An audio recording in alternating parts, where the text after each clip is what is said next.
아멘. 네, 오늘은 좀 용서에 대한 부분을 좀 나누려고 하거든요.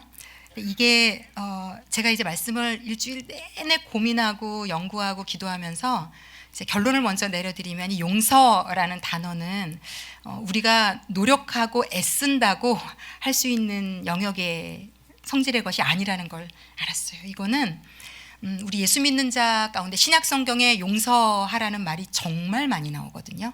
용납이라는 비슷한 단어까지 이렇게 합해서 생각해 보면 한 30여 회가 넘게 나오는데 용서한다는 것이 굉장히 영적인 단어이고 우리를 만드신 전능하신 하나님 아버지의 성품이고 속성인데, 그래서 그분의 힘을 힘입어야만 가능한 영역임을 알게 되었어요. 그래서 이게 여러분에게 오히려 좀 위로와 용기가 되었으면 좋겠습니다. 하나님 이걸 우리에게 하기를 원하고 계시는데 이게 하나님이 도와주셔야 가능한 영역이더라고요. 그리고 이것이 굉장히 우리 삶의 큰 축복입니다. 그래서 이 용서가 얼마나 큰 축복인지 좀 나눠드리고 싶고요. 이걸 예수님은 우리에게 어떻게 도대체 하셨는지 좀 알려드리고 싶고요. 그래서 우리도 예수님을 따라가는 길이거든요. 굳이 하나님이 예수님을 인간의 몸을 입고 이 땅에 오게 하신 데는 여러 가지, 지난주에 말씀드린 십자가에서 피 흘려 죽으실 수 있는 분으로 오시게 한 것 당연히 너무 가장 본질적인 의미지만, 인간으로서 이 땅에 와서 그냥 피 흘리고 짠 돌아가셔도 되잖아요. 33년을 계셨다는 것은 베드로 후서에도 그렇게 말해요.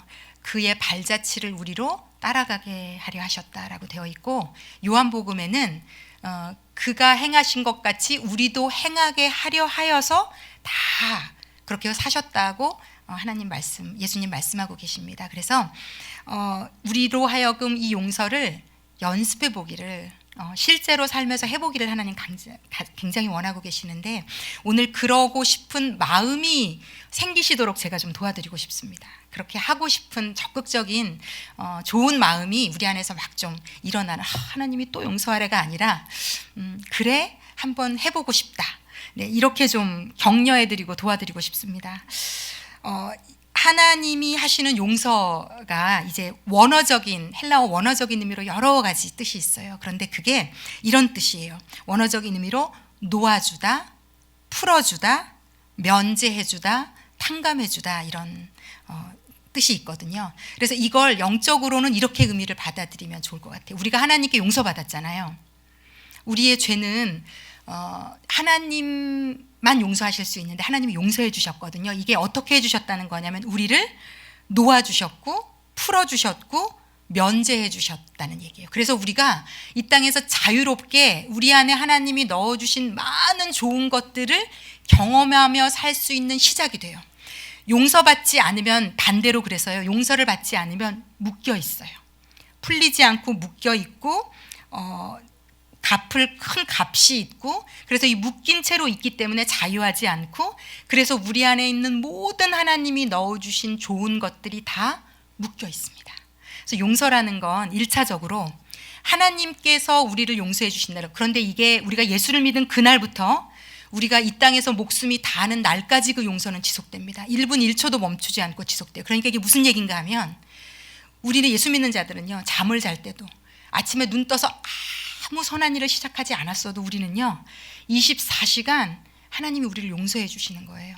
그런데 이게 무슨 의미인가 하면 24시간 우리를 풀어주시는 거고 놓아주시는 거고 면제해 주시는 거고, 그래서 우리는 오늘도 일어나서 하루를 살아갈 힘을 얻게 되는 거고요.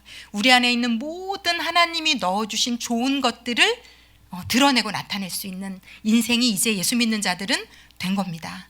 자, 그런데 이 하나님의 매일매일 부어지는 이 용서가 있어야 우리는 살거든요. 이게 묶이면 우리는 살아갈 수 없습니다. 왜냐하면 우리 안에서 선이 나오는 것들이 묶이는 거거든요. 그래서 살 수가 없는데, 이 하나님의 용서를 우리가 막을 수 있는 방법이 있어요. 그게 뭐냐면, 왜 하나님이 우리에게 그렇게도 너도 용서하지 않으련이라고 우리를 초청하시고 명령하시는가 하면, 우리에게 부어지는 그 놀라운 하나님의 풀어주고 놓아주고 면제해주고 24시간 경험해야 되는 그 은혜를 막는 것은, 우리가 누군가를 용서하지 않을 때 우리가 다시 묶이게 돼요. 노임에서 다시 갇히게 되고, 그러므로 면제받지 못한 상태로 되게 이게 빚을 지고 있는 마음이 엄청 힘든 거 아실까요? 네, 그런 마음으로 계속 살아가기 때문에 건강하고 아름답고 하나님이 주신 좋은 것들을 누리지 못해요. 그래서 하나님이 우리가 용서를 안 한다는 건 그 사람과 나와의 어떤 묶인 끈을 손으로 잡고 있는 겁니다.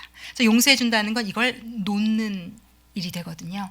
자, 그래서 굉장히 우리에게는 영의 눈을 들어보면 이거만큼 우리에게 실존적으로 중요한 일은 없고, 그런데 참 뭐라 그럴까요? 아이러니하게도 이것만큼 그런데 하나님의 전적인 은혜가 필요한 영역이 없습니다. 이건 정말 전적인 은혜가 필요하고 긴 어쩌면 시간도 필요할 수 있는, 그래서 하나님은 계속 우리를 기다려주시고 다독여 주시는 것 같습니다.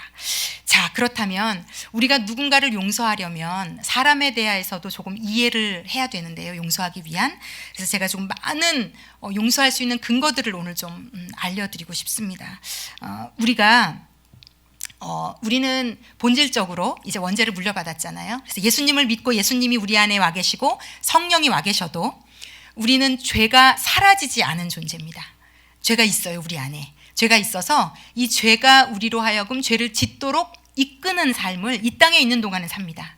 근데 이제 천국으로 딱 옮겨가는 순간 우리는 죄를 지을 수 없는 존재가 되는데 갈 때까지는 죄를 짓습니다. 그래서 이 방 안에 있는 아무리 믿음이 좋은 사람도, 제가 아까 일부 예배 때 그렇게 표현을 했는데, 지구상에 믿음 제일 좋은 사람, 믿음으로 1등하는 사람, 그 사람도 죄 짓습니다. 그리고 누군가에게 상처 줄 겁니다. 이건 저는 확신으로 말씀드립니다. 99%도 아니고 99.9%도 아니고 100%. 이 땅에 우리가 존재하는 한, 내가 혼자 동굴에서 살지 않는 한, 근데 동굴에서 살아도 제가 그런 생각 해봤거든요. 우리가 나에게도 죄 지어요. 내가 나 때문에도 힘들고 나 때문에도 실망하고 나 때문에도 괴롭거든요, 사실. 내가 나를 어떻게 못하잖아요. 그래서 포기를 하게 되는 영역들이 있는데, 결국은 동굴에 혼자 있어도 우리는 용서를 못할 수 있다. 나를 내가 용서 못할 수도 있어서요. 그래서 이제 이 용서에 대한 부분에 대해서 성경이 뭐라고 얘기하냐면, 사도 바울이 이걸 아주 잘 표현을 했어요. 로마서에 말씀을 좀 비춰주시겠습니까? 우리가 너무 잘 알고 있는 말씀입니다. 7장 19절 20절 말씀인데요, 이 말씀은 우리가 다 함께 읽어보겠습니다. 내가 원하는 바 선은 행하지 아니하고 도리어 원하지 아니하는 바 악을 행하는도다. 만일 내가 원하지 아니하는 그것을 하면 이를 행하는 자는 내가 아니요 내 속에 거하는 죄니라. 아멘. 예수님은 우리를 용서하셨잖아요. 그게 우리의 본질적인 걸 아셔서 그래요. 예수님은 알고 계세요. 우리가 죄 안 지을 수 없다는 거. 예수님은 그냥 알고 계세요. 우리가 죄 지을 거라는 거. 그걸 다 아시고 무한대로 그래서 용서해 놓으신 거예요. 왜냐하면 100번까지만 용서할게 하면, 여기 제가 볼 때 저는 1번으로 탈락을 할 수도 있을 것 같은, 그래서 횟수를 정해놓으시지 않고 하늘나라 올 때까지 내가 너를 용서하마예요. 정말 하늘문을 여시고 이 용서가 폭포수처럼 매일매일 우리 삶 가운데 우리를 놓아주시고 풀어주시고 괜찮다고 하시고. 근데 이제 이게 무책임한 용서는 아니거든요. 이건 좀 설명을 드릴 텐데, 어쨌든 우리가 한 가지 정확하게 이해해야 되는 건요, 나도 그렇고 나에게 상처 주고 있는, 잘못하고 있는 이웃도 그렇고 우리는 다요, 우리 안에 선을 행하고 싶은 마음이 있어요. 그런데 문제는 그 안에 선을 행하고자 하지만 원하지 않는 악이 나오는 걸 계속 경험할 거예요. 이걸 제가 정말 쉽게 설명을 드리면, 우리가 왜 어떤 수련회나 아니면 예배 때 진짜 은혜를 받잖아요. 너무 은혜를 받으면 무언가 결심들을 해요. 이걸 좀 쉬운 예로, 저는 어머니 학교를 늘 하다 보니까 우리 아내들이, 그래서 남편들이 어머니 학교 쉬면 불안해하는 분들이 있거든요. 그래서 어머니 학교 언제 하냐고 아내 몰래 저에게 물어보세요. 할 때가 됐다, 우리 아내가. 요즘 상태가 말이 아니다. 그러니 네가 어떻게 좀 해봐라, 막 저에게 그런 정말 SOS를 보내시는데, 제가 어머니 학교 할 때 보면 그렇게 순한 양들 같은 분들이 없어요. 은혜도 잘 받으시고, 우리가 막 눈물로 회개하고 그 남편을 또 용서하겠노라고 막 하고 집에 가면은 잘해주겠노라고 막 다짐을 하거든요. 근데 그게 진심이란 말이에요. 우리 안에 그 선이 있어요. 막 눈물도 흘렸고 기도도 했고 다짐도 했단 말이죠. 그러고 집에를 갔는데 그 다음 주에 와서 토론할 때 보면 내가 못했다고, 그 인간이 문을 딱 열고 들어오는데 벌써 감정이 상하면서, 원래 내 마음은 다정하게 말해야지 정말 너무 원했는데 그 원하는 대로 안 하고 원하지 않는 바 악이 갑자기 튀어나오면서 퉁명스럽게 얘기하고 그날 또 싸우고 잤다, 이런 얘기들을 하세요. 그러니까 모든 사람은 다 똑같아요. 선이 없는 것 아닙니다. 특히 우리가 예수를 믿었을 때는 잘하고 싶어요. 너무 알아요. 말씀으로 계속 들어서 알고 있어요. 그런데 이 죄된 본질의 인간의 참 아픔과 안타까움은 다 알아도, 결심까지 했어도, 원하고 있어도 원하는 바 선을 행하지 않고 악을 행할 수 있다는 거예요. 정말 많은 분들이 저에게 질문하세요. 어떻게 그럴 수가 있냐고. 그렇게 하면 안 되는 거 아니냐고. 그런데요, 여러분, 99번을 잘해도요, 인간은요, 원하지 않는 바 악이 이기면 100번째 잘못할 수 있고요. 우리는 그 100번을 가지고 막 다 같이 돌을 던지거든요. 그러니까 이게 반복이에요. 내가 끌려나가서 돌 맞고 있지 않으면 내가 어느샌가 서서 누군가에 돌을 던지는 삶을 계속 살아야 돼요. 그런데 누군가의 삶이 좋아지려면, 누군가가 진짜로 선이 막 나오려면요, 성경은 어떤 방식으로 하나님이 일하신다고 얘기하냐면 즉각 야단쳐서 윽박질러서 잘 알려줘서 고치게 만들지 않고요. 왜냐하면 하나님은 아세요. 그렇게 말한다고 고칠 수 있는 능력이 그 사람에게 없다는 걸. 왜 예수님이 베드로에게 찾아가셨을까요? 자기가 3년 동안 데리고 다니던 수제자예요. 요즘에는 2000년 전에는 SNS도 없고 인터넷도 없어서 망정이지, 요즘 시대에 베드로가 예수님을 부인해서 만약에 예수라는 뭐 전 세계적으로 유명한 어떤 리더의 제자가 있었는데 3년 동안 동거동락해놓고 그가 감옥에 가는 순간 뭐 뺑소니를 쳤다, 주랭랑을 쳤다, 막 부정하고 욕하고 뭐 부인했다, 이런 얘기가 뜨면 우리 다 욕할 거예요 아마. 어떻게 이런 배은망덕한 사람이 있을 수가 있나. 그런데 예수님은 베드로에게 단 한 번도 어떻게 네가 그럴 수 있냐고 묻지도 따지지도 않으셨어요. 그건 참으신 게 아니에요. 제가 이따가 좀 설명을 드릴게요. 억지로 참으신 게 아니에요. 예수님은 그냥 우리를 이해하고 계세요. 알고 계세요. 그래서 사람은 다, 나도 그래요. 너도 그래요. 원하는 바 선이 있어요. 그런데 원치 않는 악을 행해요. 말로도 행동으로도. 그런데 누군가가 그걸 이해해주면 풀려질 수 있는 거예요. 누군가가 그걸 이해해주고 도와주고 사랑해주고 중보해주면 그 사람 안에 있는 좋은 것들이 나올 수 있어요.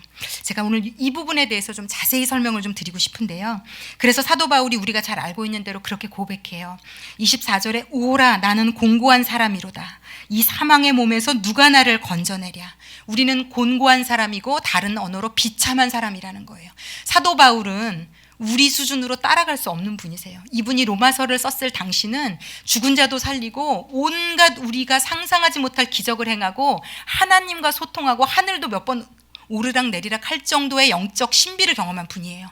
그런데 그런 영적 체험을 하고 그런 설교를 하는 분도 자기를 비참한 사람이라고, 원하지 않는 바 악이 나오고 있다고. 그래서 아까 말씀드린 것처럼 우리는 하늘나라 가기 전까지 나도 너도 원치 않는 악이 나올 수 있다. 어떻게 그럴 수 있어? 그럴 수 있다. 이제 이게 이해되어지기 시작하는 게 믿음이 생겼다는 겁니다. 아까 제가 예배 전에 말씀에도 읽었지만 사랑은 여기 있으니 하나님이 나를 사랑하신 그 사랑이 커서 그 사랑 때문에 누군가가 나에게 잘못한 건 내가 놓지 않고 있는 그 끈을 놓아줄 수 있는 방식이 용서인 겁니다. 그러니까 내 힘으로만은 못합니다.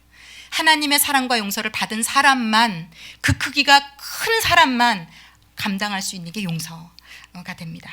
자, 그런데 예수님이 우리를 용서하신 그 용서의 모든 맥락이 오늘 본문에 한 번만 더 비춰주시겠어요? 23장 34절에 나와 있거든요. 제가 이걸로 오늘 좀 우리가 삶에서도 기도해보자라고 좀 권유를 드릴 텐데, 네, 34절만 보여주시면 됩니다. 네, 예수님이 마지막에 십자가에 달리실 때 이렇게 기도하고 숨을 거두세요. 아버지, 저들을 사하여 주옵소서. 자기들이 하는 것을 알지 못함이니이다. 이때 누가복음 요 전에요. 복음서의 어떤 곳은 십자가의 양쪽에 달린 제자 중에 하나는 주가 낙원에 이르실 때 저를 기억해 주세요라고 기억하고 있는데, 마가복음이나 다른 데 보면 십자가에 달려있는 모든 죄수들도 마지막까지 예수님 욕해요. 네가 너나 구원하라고. 지금 네가 너도 못 구원하면서 누구를 구원하겠다. 그러니까 악다구니가 나는 거죠. 이 사람들이. 기대할 수 없다는 거죠. 예수님이. 예수님께 막 쏟아내거든요. 악을. 그리고 예수님의 제자들은 다 도망갔고 수제자는 부정하며 욕하며 부정하고 도망갔고, 이게요, 실존적으로 보면 예수님은 지금 비참한 상태입니다. 자기 땅에 자기가 와서 그렇게 자기가 아꼈던 제자들까지 다 주랭랑을 치고 모든 사람이 보는 데서 채찍, 조롱, 침뱉음, 뺨 맞고 희롱당하고 십자가에서 죽는. 그런데 예수님이 그 마지막 순간에 자기를 바로 옆에 십자가에 달려서 욕하고 있는 자들을 보면서 예수님이 하신 고백이에요. 아버지, 저들의 죄를 용서해 주세요. 지금 저들은 자기들이 뭘 하고 있는지 모르고 있습니다. 라고 고백해요. 이게 무슨 말인지를 설명을 드리자면 이 기도의 본질은요. 하나님이라는 분은 우리를 불쌍히 여기시는 분이에요. 불쌍히 여기시는. 이게 이 불쌍히 여긴다는 말이 쯧쯧쯧 안 됐다. 너 죄 지을 수밖에 없지. 이런 수준, 우리 인간의 수준을 얘기하는 게 아닙니다. 이게 이 단어를 밖에 쓸 수 없어서 그렇지 이게 원어적인 의미로 보자면요. 이렇습니다. 불쌍히 여겼다는 건 하나님이 우리를 창자가 끊어지는 것 같은 고통을 느낄 정도의 안쓰러움입니다. 정말 마음 아파하는 겁니다. 진심으로 아파하는 겁니다. 예수님은 우리를 그러니까 아시는 거예요. 네 힘으로는 네가 네 죄를 멈출 수 없구나. 그래서 예수님이 우리를 위해 십자가에서 죽으실 수 있었던 겁니다. 우리 수준이면 분하고 억울해서 절대로 못 죽습니다. 어떻게 감히 너까지 나를 이렇게 되면 용서로 넘어가지 못해요. 근데 예수님이 온 인류를 다 용서하셨다는 건 무슨 의미인가 하면요. 창자가 끊어질 듯한 아픔으로 죄를 지을 수밖에 없는 선을 행하고 싶은 마음이 있어요. 있는데 그 선을 번번이 그 선에 이기지 못하고 악이 이겨서 악을 행하고 미워하고 말, 행동, 예수를 믿었다면서 20년을 믿었다면서 그렇게 기도를 많이 한다면서도 여전히 우리는 악이 때로는 우리를 이길 수 있다는 걸 아무도 이해 못하고 만약에 제가 목사인 제가 그랬으면 어떻게 목사가 그럴 수 있어라고 다 돌을 던져도요. 우리를 구원하신 예수님은 어떤 분인가? 어떤 순간에도 우리에게 돌 던지시지 않아요. 하나님은 우리를 불쌍히 여기세요. 그래 네가 30년을 목사를 했어도 이 일에 이렇게 악이 이겨서 실수할 수 있구나. 예수님은 알고 계세요. 이해하고 계세요. 그리고 예수님이 하신 용서는 네가 어느 수준까지 한 것만 용서할 게가 아니에요. 그래서 네가 어떤 짓을 해도 해요. 그게 우리 모두에게 부어지는 하나님의 사랑의 용서예요. 우리를 불쌍히 여기시는 것. 또 다른 용어로 긍휼히 여기시는 것. 이게 우리가 믿는 우리를 만드신 하나님의 본질이에요. 하나님은 그렇게 생겨 먹으셨어요. 용서하는 분이세요. 어떤 죄도, 어떤 사람도, 어떤 것도 우리가 감히 상상할 수 없을 정도의 크기와 부피와 넓이와 깊이로 어떤 것도 다 나에게는 된다. 나에게는 된다. 제가 늘 이 얘기를 들을 때 약간 예화로 쓰는 예화가 있어요. 예전에 한 30-40년 전쯤에 대한민국 땅에 막 뉴스에 나오고 난리가 났던 사건인데 어떤 대학생 젊은 청년이 한의사 어머니 아버지 유학 갔다가 몰래 들어와서 엄마 아빠가 용돈을 끊었거든요. 카드를. 그랬더니 이 아이가 용돈을 자기만 마약하고 춤추고 놀고 막 이러고 싶어가지고 한국에 몰래 들어와서 자기 집에 자기가 돈 훔치러 들어간 거죠. 그런데 이제 엄마 아빠가 깨가지고 도둑이야 막 그러니까 이 친구가 엄마 아빠를 다 찔러 죽였어요. 그래서 이 페루나로 그때까지 아마 대한민국에 그 정도 페루나는 없었던 것 같아요. 정말 나라가 발칵 뒤집힐 정도로 난리가 됐던 사건인데 저희 중고등부 때 어떤 선교사님이 오셔서 말씀을 전해주셨는데 이 선교사님이 그러더라고요. 그 친구를 자기가 중고등부 부흥회 때 봤던 친구라고. 그때 중고등부 회장하던 친구였다고. 그런데 그 친구가 이제 고2, 고3이 되면서 부모님이 공부해야 된다고 교회 못 가게 하고 믿음 생활을 다 끊고 그러면서 이 친구가 이제 원래 공부에 관심이 있던 친구가 아니니까 그 믿음으로 채웠던 것들이 다 없어지고 나서 그 허함을 그리고는 이제 강제로 대학이 원하는데 떨어지니까 강제로 유학을 보낸 거고 돈은 많고 외롭고 하니까 뭐 마약하고 온갖 페루나 짓을 다 미국에서도 하다가 지원을 엄마 아빠가 다 끊는 순간 눈이 뒤집혀서 이제 한국을 들어와서 자기도 모르게 이제 그런 죄를 지은 거죠. 그런데 이제 이 친구가 감옥에 들어가서 이 뉴스로 난리가 나니까 이 선교사님이 쟤 내가 아는 친구인데 그래서 이제 면회를 가신 거예요. 그 친구는 그때 사형을 언도받은 걸로 알고 있어요. 아마 그때는 우리가 사형 제도가 계속 있을 때니까 사형 받고 죽었을 겁니다. 그런데 이제 그 친구를 만나러 간 거죠, 이분이. 근데 이 친구가 이제 죽을 날을 앞두고 있으면서 거기 이제 목사님을 통해서 다시 예수님께로 마음을 돌이킨 거예요. 근데 그래서 이제 이 선교사님이 면회를 왔다는 걸 알고 이제 같이 만났는데 그 친구가 울면서 이 선교사님에게 그렇게 물어보더래요. 선교사님, 저 같은 죄를 지은 죄인도 용서받을 수 있습니까? 이렇게 물어보더래요. 그래서 그 선교사님이 우시면서 그랬대요. 예수님의 용서는 어떤 죄인도 용서하실 수 있다. 너의 죄도 용서하실 수 있다. 너는 이미 네가 회개했다면 용서받았다. 예, 여러분, 예수님의 용서는 나는 이런 작은 죄밖에 안 짓는데, 아니요, 내가 앞으로 어떤 죄를 짓더라도 그 죄를 져도 괜찮다는 의미와는 별개 문제입니다. 하나님은 우리가 죄 짓는 걸 괜찮다라고 얘기하시지 않아요. 그래서 자기가 죽으신 겁니다. 피를 흘려서. 안 괜찮기 때문에 하나님이 인간의 몸을 입고 와서 죽으신 거예요. 여러분, 이 크기가 얼마나 큰지 알아야 저도 여러분도 누군가를 계속 우리 삶에서 풀어줄 수 있어요. 그래서 나도 살고 그도 살 수 있어요. 풀어주고 면제해주고 놓아줄 수 있어요. 그래서 우리는 이런 용서 가운데 있는 겁니다. 다함이 없는, 사그러지지 않는 그 크기, 강도, 깊이, 넓이가 어마무시한 용서를 우리는 매일매일 받고 있는 겁니다. 그런데 예수님은 우리가 죄 지을 걸 모르고 깜짝이야, 너 또 죄 지었구나, 그러지 않으신다는 거. 우리를 죄 지을 수밖에 없는 우리를 불쌍히 여기고 계신다는 거. 그런데 나만 불쌍히 여기시는 게 아니라 죄 짓고 있는, 내가 미워하고 있는 그도 불쌍히 여기세요. 창자가 끊어질 듯한 아픔으로 그렇게 죄 지을 수밖에 없는 그를 아프게 사랑하는 마음으로. 여러분은 요즘 누구 때문에 마음이 힘드십니까?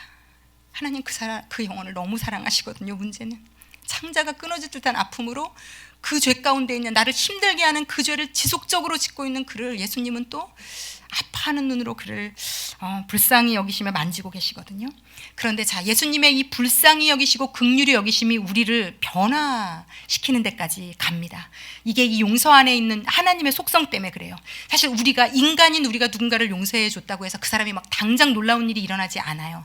그런데 우리도 예수님의 이 용서를 힘입어서 누군가를 기도 가운데 진짜 풀어줄 때 그 용서받은 영혼에게도 역사가 일어납니다. 나에게도 일어나고 그에게도 일어날 수 있습니다.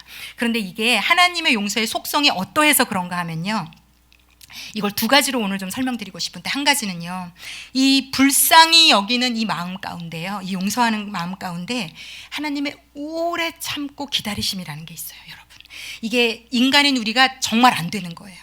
그런데 하나님은요, 우리의 상상을 초월할 만큼 오래 참고 기다리세요. 여러분, 고린도전서 13장에 사랑에 대한 게 열몇 절이 나오는데요, 그 중에 거의 3분의 1이 참는 거예요. 사랑은 오래 참고 마지막에 바라고 견디고, 거의 그 사랑의 속성의 대부분의 것들이 오래 참는 거예요. 참고 견디는 거예요. 바라는 거예요. 기다리는 거예요. 근데 우리 하나님이 이걸 지독히도 잘하세요. 하나님, 어떻게 저 사람 가만히 두시냐고, 도저히 나는 이해할 수 없다고, 가만히 두시면 안 된다고. 그런데 하나님은 그 영혼도 불쌍히 여기셔서 오래 참고 기다리시고, 그 기다리시는 시간 동안 그를 만져가세요. 그래서 우리도 그걸 믿어야 돼요. 하나님은 모든 사람을 그렇게 만지실 거예요. 나도 그도. 하나님 쉬지 않으세요. 하나님 멈추지 않으세요. 베드로 후서에 이런 말씀이 있어요. 베드로 후서 3장 8절, 9절, 15절 제가 읽어보겠습니다. 사랑하는 자들아, 주께는 하루가 1000년 같고 1000년이 하루 같다는 이 한 가지를 잊지 말라. 주의 약속은 어떤 이들이 더디다고 생각하는 것 같이 더딘 것이 아니라 오직 주께서는 너희를 대하여 오래 참으사 아무도 멸망하지 아니하고 다 회개하기에 이르기를 원하시느니라. 오래 참으사 회개하게 만드시는 거고요. 그리고 15절은 우리 다 함께 읽겠습니다.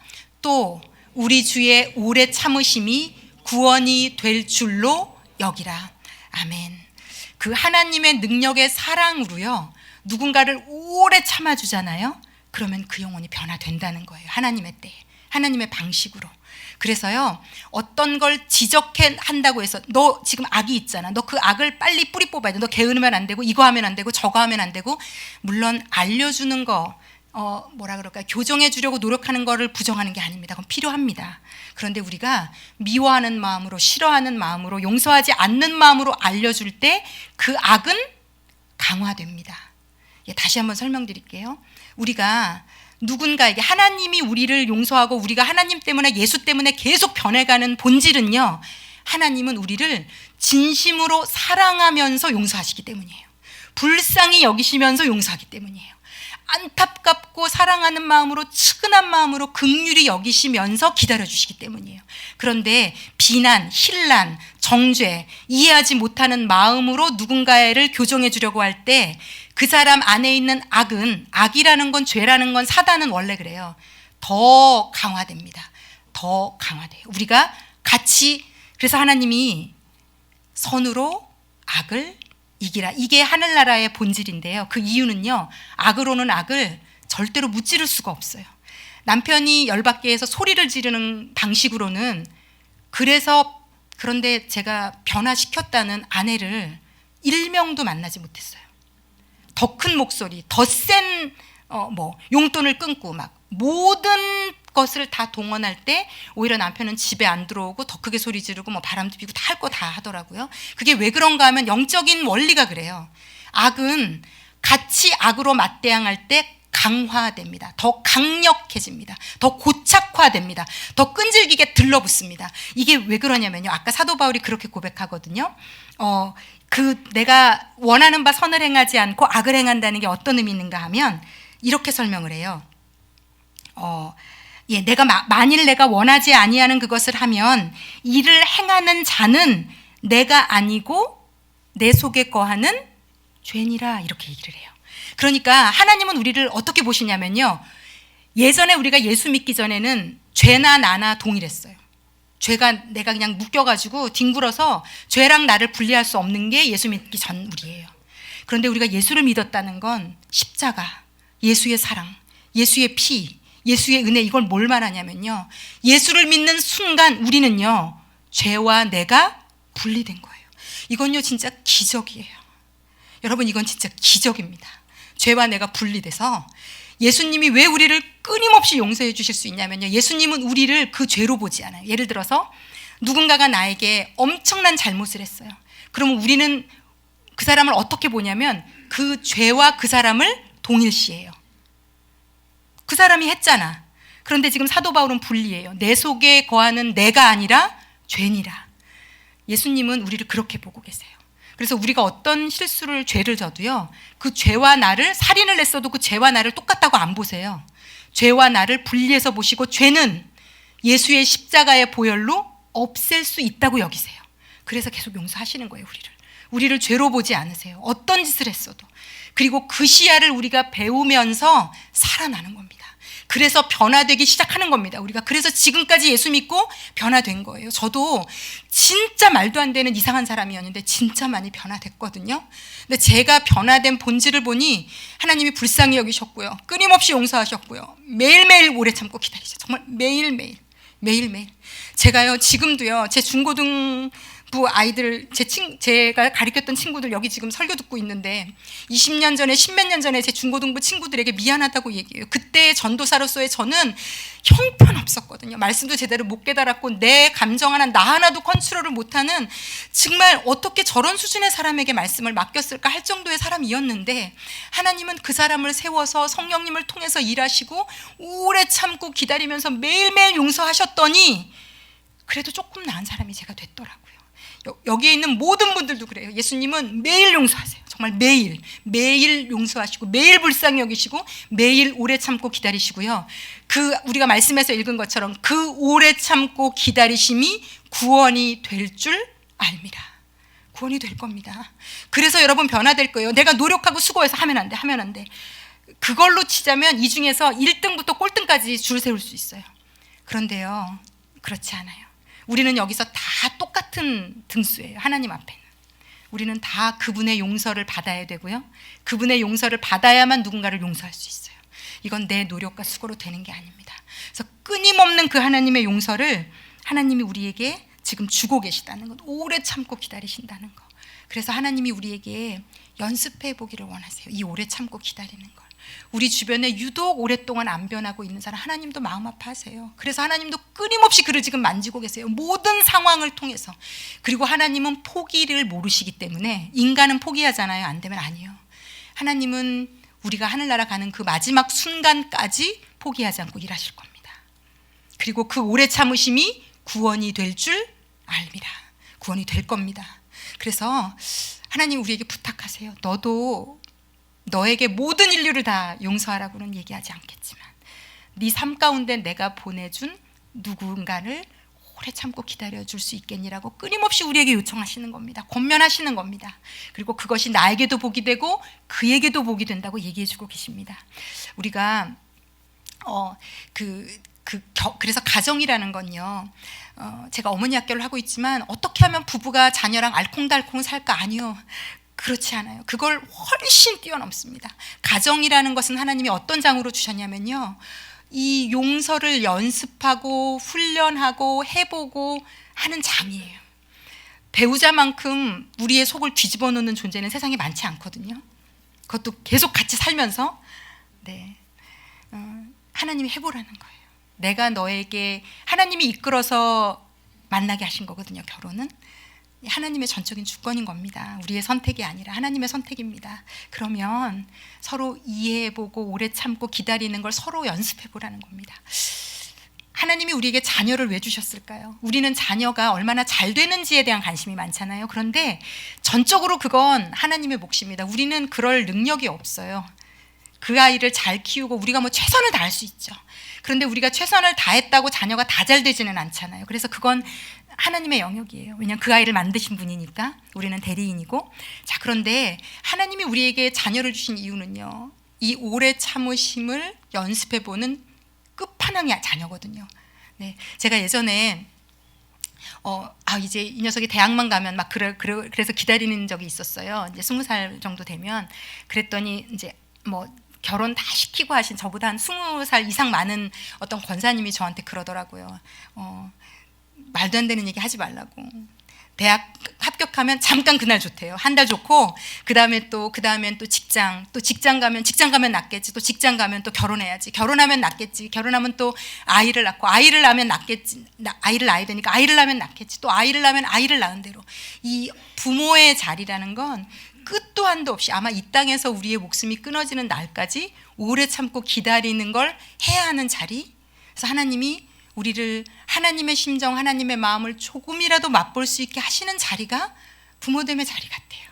오래 참고 기다리며 그 아이에게 사랑을 주는. 제가 읽은 그 심리학 책에 이런 말이 있었어요. 제가 되게 뭉클했거든요. 뭐라고 돼 있었냐면, 우리가 왜 아이들이 자기가 얼마나 괜찮은 사람인지 아닌지를 어떻게 아냐면요, 자기는 자기가 보이지 않잖아요. 그래서 이 아이가 내가 진짜 괜찮은 사람인지 좋은 사람인지 멋진 사람인지를 어떻게 인식하냐면, 부모의 눈에 비친, 엄마의 눈동자에 비친 내 모습을 보고 나를 결정한대요. 그러니까 이게 무슨 말인가 하면요, 엄마가 사랑해주고 오래 참아주고 불쌍히 여겨주고 격려해주면 이 아이는 나는 저런 존재인가 보다로 인식한다는 거예요. 내가 나를 볼 수는 없으니까 엄마 아빠 매일 24시간 가장 많은 시간을 보고 있는 그 사람이 눈으로 나를 뭐라고 얘기하고 있나. 그런데 그 사람이 비판하고 판단하고 정죄하고 야단치면 나는 저거밖에 안 되는 사람이구나 라고 여긴다는 거예요. 그런데 여러분, 이런 측면에서 보자면 우리는 정말 너무 놀라운 복을 받은 자예요. 왜냐하면 하나님의 눈동자에 비친 우리는요, 예수값이거든요.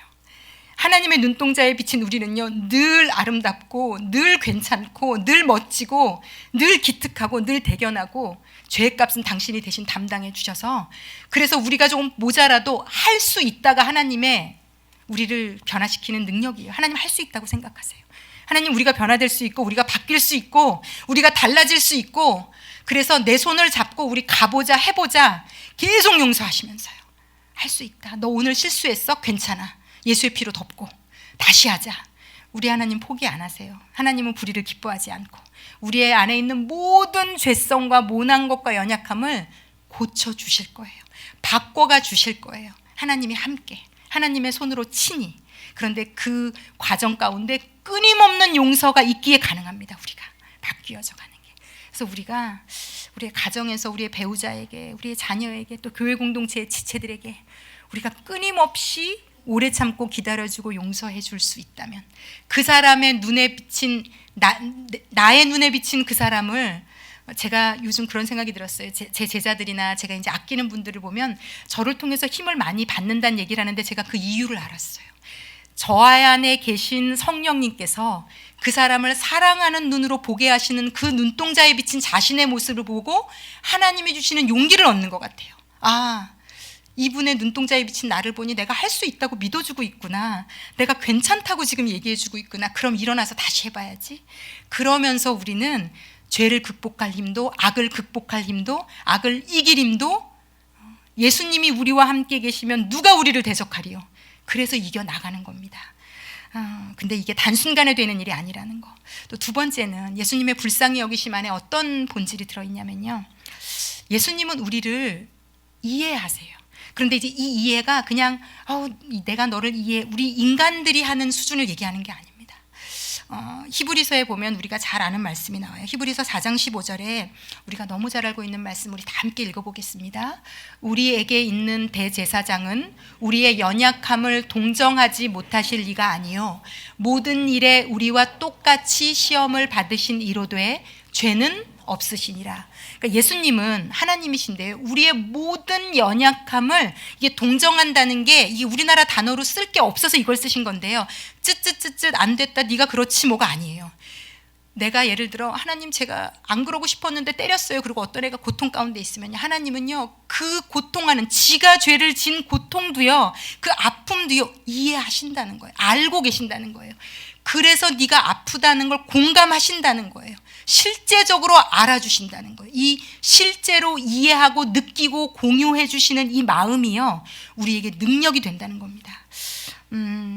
이게 참 놀라운 일이 되는 게요. 그래서요 하나님은 이렇게 일하세요. 그러니까 불쌍히 우리를 여기시고 오래 참고 기다리시고 이해하시면서 우리를 만들어 가시거든요. 그래서 이 시간이 좀 걸리는데 제가 좀 예를 들어서 설명을 드릴게요. 성경에 좋은 예가 나와 있어요.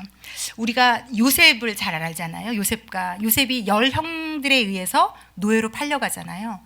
이게 실제적으로 조금만 감정이입을 해보면 실로 끔찍한 일이에요. 내가 10몇 살인데 우리 형들이 나를 노예로 다른 나라에 판 거예요. 근데 그때는 뭐 이런 대중교통이 있는 때도 아니고 그냥 한 17, 8세로 추정하는데 요셉이 그때 그냥 노예로 팔려가서 도망 나올 수도 없고 그냥 끝난 거예요. 평생 외국에서 노동하면서 부모도 못 보고 그냥 그러다가 죽어야 되는 인생 다 끝난 거죠.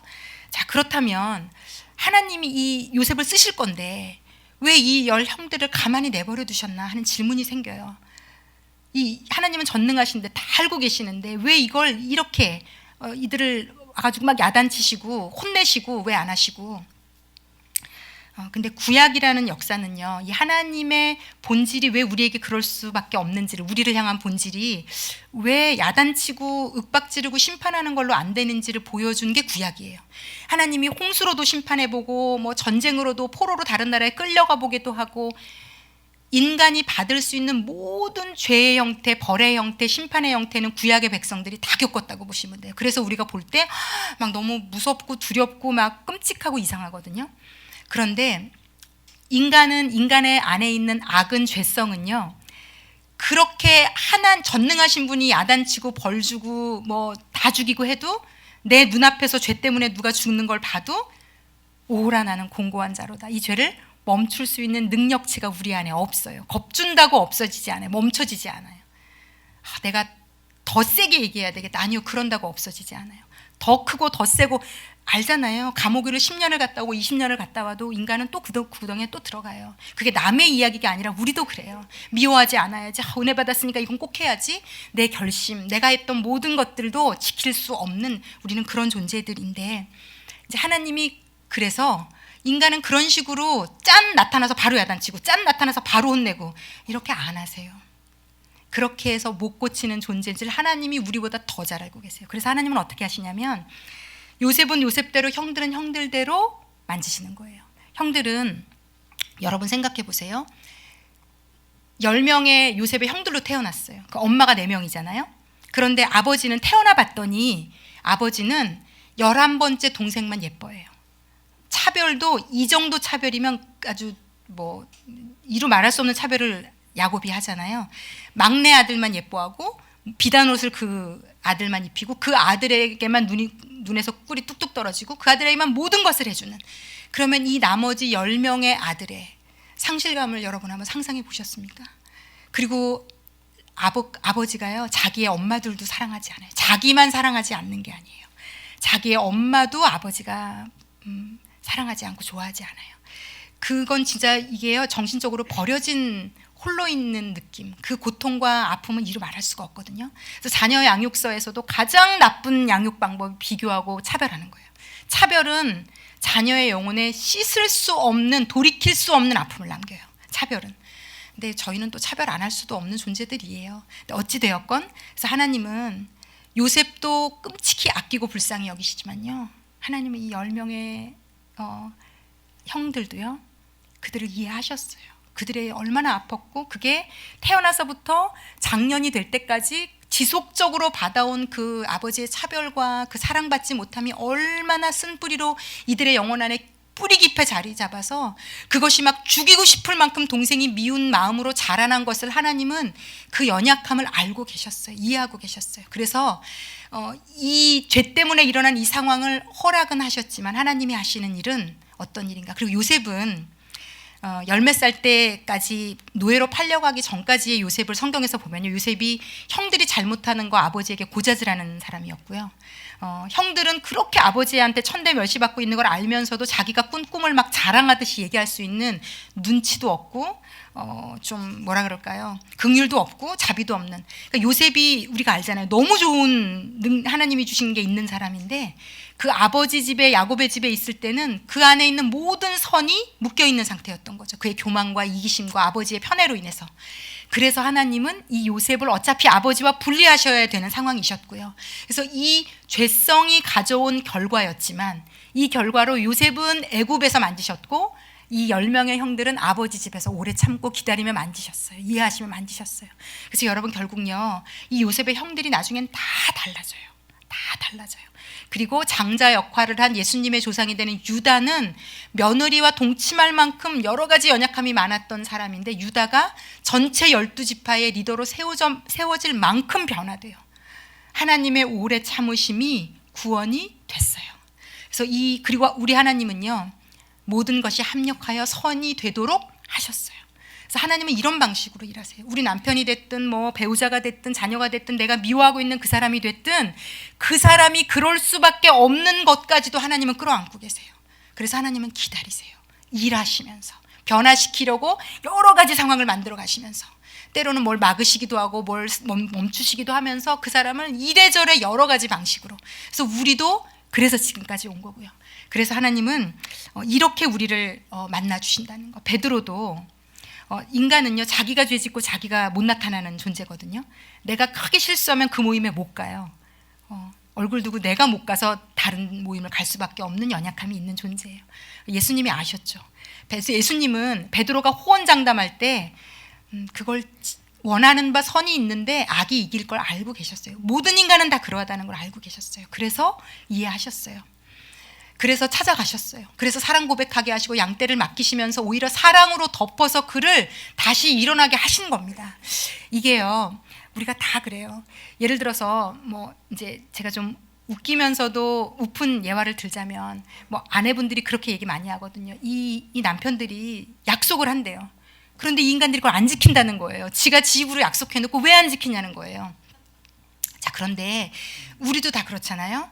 내가 이렇게 하고 싶은 마음이 있어서 약속했지만 그걸 내가 일부러 뭐라 그럴까요? 일부러 하기 싫어서 골탕 먹이려고 나쁜 마음으로 안 지키는 게 아니라요, 때때로 내 안에 있는 악이 내 그 의도를, 내 그 마음을 이길 때가 많이 있다는 거예요. 그럴 때 이 부부라는 건, 제가 저희 남편하고도 계속 이걸 경험하고 있어요. 부부라는 건 소리 지르고 악으로 더 우리 남편이 다시는 그 약속을 안 하고, 그래 못 지키니까 내가 안 한다 이제 다시는, 그리고 더 그 악이 강화되는 방식으로 만드는 게 아니고요, 예수 믿는 누군가가, 아내도 좋고 남편도 좋고예요, 예수 믿는 누군가가 그 끈을, 그 잘못을 풀어줄 수 있으면, 선으로 갚아줄 수 있으면, 용서해 줄 수 있으면 그 사람 안에 있는 악이 들어가고 선이 나올 수 있는, 그래서 그게 누구여도 마찬가지입니다. 그래서 하나님은 지금도 우리에게 이와 같이 일하고 계세요. 우리에게 언제 어느 때건 불쌍히 여기시고 오래 참고 이해하시고 일하고 계세요. 그래서 우리 자녀의 삶에도, 배우자의 삶에도, 우리의 이웃의 삶에도, 지체들의 삶에도, 우리가 만나는 어떤 사람들의 삶에도 이렇게 일하고 계시다. 그래서 하나님은 하실 것이다.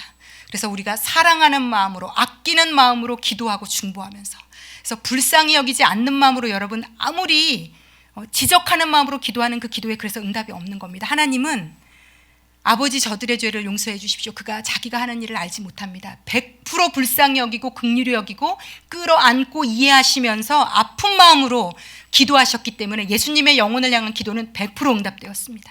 우리의 기도가 응답이 되려면요, 먼저 하나님 앞에 기도하셔야 돼요. 하나님, 저에게 저 영혼을 불쌍히 여기는 마음 주십시오. 긍휼히 여기는 마음 주십시오.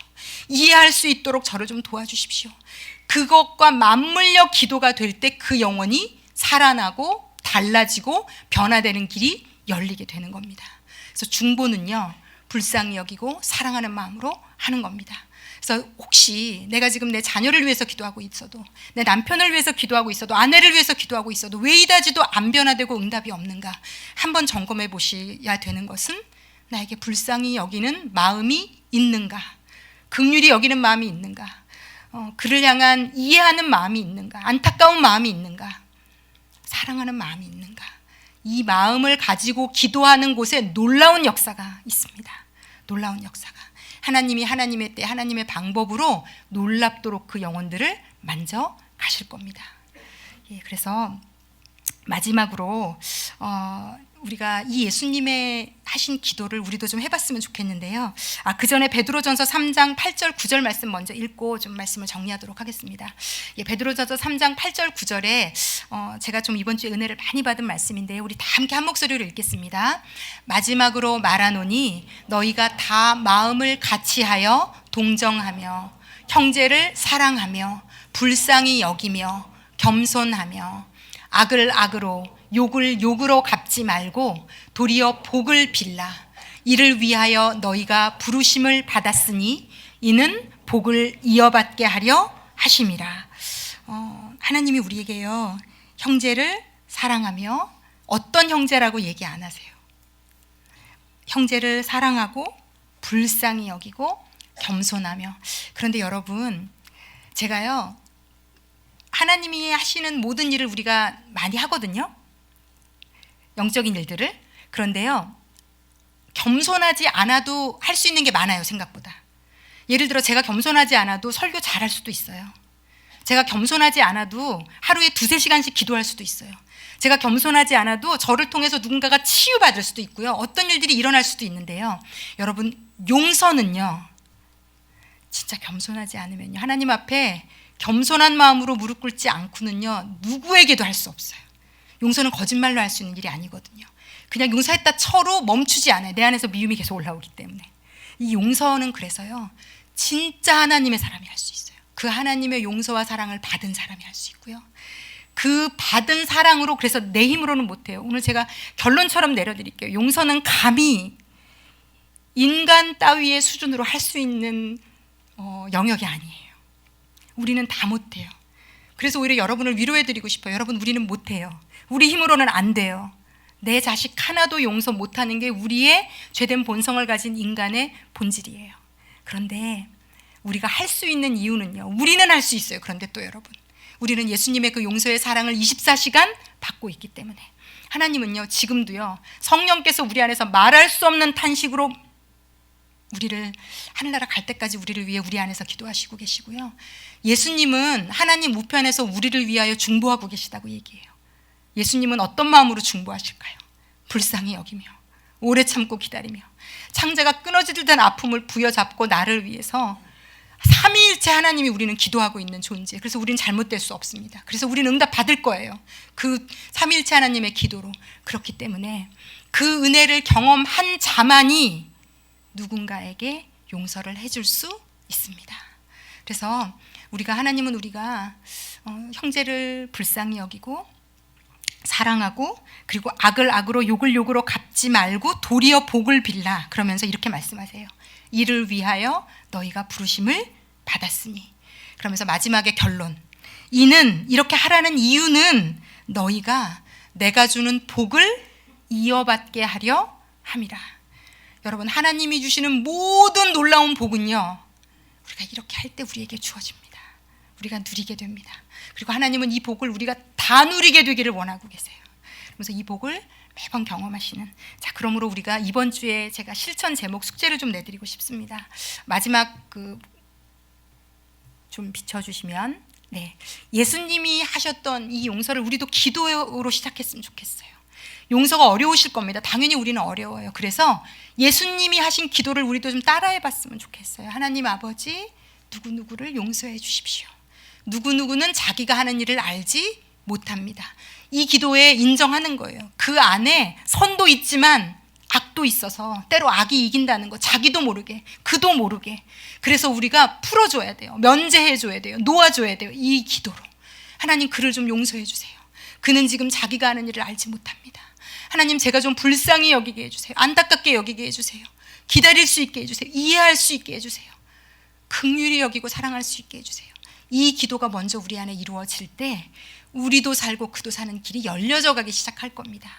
그러므로 아버지, 누구누구를 용서해 주십시오. 여기에 먼저 자신을 좀 넣으셔도 돼요. 스스로를 용서하지 못하는 분들을 제가 생각보다 많이 만납니다. 신기하게도요, 내가 했던 그 실수, 그때 했던 그 결정, 그때 했던 그 판단을 절대로 용서 못해서 그 고통 가운데 묶여서 있는 분들을 하나님 너무 마음 아파 하시는 것 같아요. 그래서 하나님, 저를 용서해 주십시오. 제가 잘 모르고 그랬습니다. 하나님 알고 계세요. 그래, 나도 안다. 네가 모르고 한 거. 네가 사실은 그 죄 짓고 싶지 않았지만 어쩔 수 없어 지은 건 나는 알고 있다. 그래서 내가 너를 용서한다. 이 음성이 끊임없이 우리에게 들려져야 됩니다. 이 음성을 끊임없이 들으시고, 또 누군가 우리 삶에 용서해야 될, 내가 놓아줘야 될 영혼이 있다면 예수님처럼 저렇게 기도해 가시면서 이 땅에서 우리가 목숨이 다하는 그날까지 이 용서의 축복과 은혜를 누리고 행하며 살아가시는, 그래서 하나님이 주시는 모든 복을 이어받으시는 저와 여러분이 되시기를 예수님의 이름으로 축원합니다. 아멘. 우리 기도하겠습니다. 기도하실 때 하나님 앞에 이렇게 좀 고백했으면 좋겠어요. 하나님, 제가 어떤 용서를 매일매일 받고 있는지 알게 해주세요. 하나님, 내가 받는 용서가 얼마나 놀랍고 크고, 하나님이 창자가 끊어질 듯한 아픔으로 나를 아파하시고 불쌍히 여기시고 긍휼히 여기시고, 그러면서 오래 참고 기다리시고 이해하신다는 거, 이것이 저에게 은혜가 되고 능력이 되게 해주세요. 아버지, 그래서 저도 내 배우자를, 내 자녀를, 내 주변의 이웃을 풀어줄 수 있는, 놓아줄 수 있는, 용서해 줄 수 있는, 기도해 줄 수 있는 그런 사람 되게 해주세요. 아버지, 그런 아빠, 엄마, 내 자녀에게 끊임없이 이 하나님의 용서를 보여주는 부모 되게 해주시고, 내 배우자에게, 우리 교회 공동체의 지체들에게, 이웃들에게 그런 자로 살아가도록 아버지, 저의 삶을 축복하시고 인도해 주십시오. 우리 다 함께 기도하겠습니다. 사랑하는 하나님 아버지, 우리가 영의 눈을 들어 하늘 문을 여시고 폭포수같이 쏟아지는 당신의 그 용서의 폭포 아래 서 있게 하여 주시옵소서. 우리가 어떤 용서를 받고 있는지 영혼으로 경험하게 하시옵소서. 하나님 아버지, 혹시 지금 이 자리에 자신 스스로를 용서하지 못해서 고통하고 있는 영혼이 있습니까? 하나님, 이미 용서하셨다는 것, 십자가에서. 하나님은 죄와 그를 동일시하지 않으신다는 것, 하나님은 예수의 피값으로 산 예수의 값으로 그를 보고 계시다는 것, 본인도 믿음의 눈으로 받아가지며 바라보게 하시옵소서. 아버지, 그리고 누군가를 향한 미움 때문에 고통하고 있는 영혼이 있습니까? 하나님의 그 폭포수처럼 쏟아지는 용서의 폭포 아래 서 있게 하시고, 그러므로 그 은혜가 감사해서, 그 은혜가 너무 커서 내가 놓지 못하고 있는 그 끈을 놓을 수 있기를 소원합니다. 하나님 아버지, 그렇게 될 수 있도록 하나님의 불쌍히 여기심, 오래 참으심, 긍휼히 여기심, 그 이해하심이 우리에게 은혜가 되어서 우리의 일생 누군가를 놓아보낼 수 있는, 불쌍히 여길 수 있는 그 놀라운 은혜 경험할 수 있도록 아버지, 이곳에 있는 모든 영혼들 축복해 주시고 인도해 주십시오. 아버지, 감사합니다. 감사합니다. 감사를 드리며 예수님의 이름으로 기도했습니다.